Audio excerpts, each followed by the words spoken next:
I learned to solder when I was 5 years old. It started like this, learning how to splice wires, and I thought it was amazing.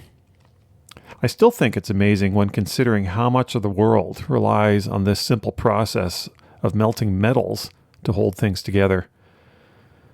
And over time, the components started getting smaller, as did the soldering iron tips, to now, where it's best to use directed hot air to solder or reflow surface mount components.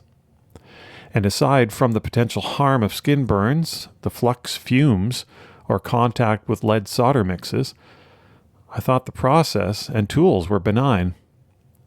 For most people that solder only occasionally, I think that's true.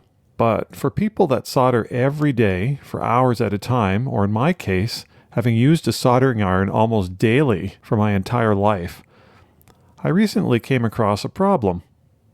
Traditional soldering irons are powered from AC currents, and newer soldering irons use pulse width modulated power, both creating potentially high magnetic fields at 50 to 60 Hz or into the kilohertz range at close proximities to the tool.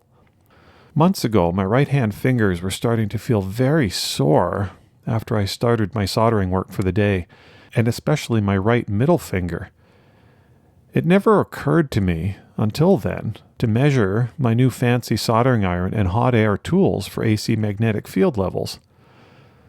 Man, I was shocked.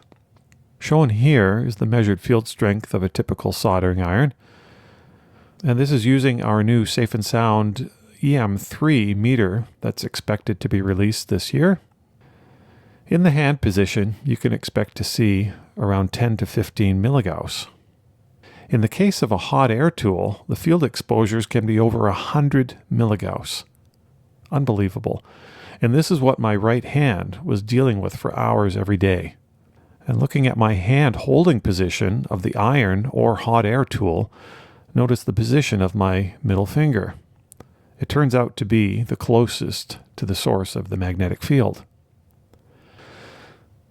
At this point, my soldering work stopped, and I modified the iron and hot air tool to use DC current with basic analog on-off temperature control using external surplus power supplies from old laptops. This video won't get into those modifications. All this being said, according to the safety guidelines called Safety Code 6 here in Canada, and the international guidelines from ICNIRP, or the International Commission of Non-Ionizing Radiation Protection, these comparatively low field strengths are of no concern. So, my hand and finger joint pain is either imaginary or simply a result of a repetitive strain injury, maybe of my poor soldering hand technique all these years. Anyway, after all, these guidelines are for safe exposure levels and effective at protecting anyone from harm. So, there's nothing to see here. And you just wasted many minutes of your time listening to another tinfoil hat talk from me.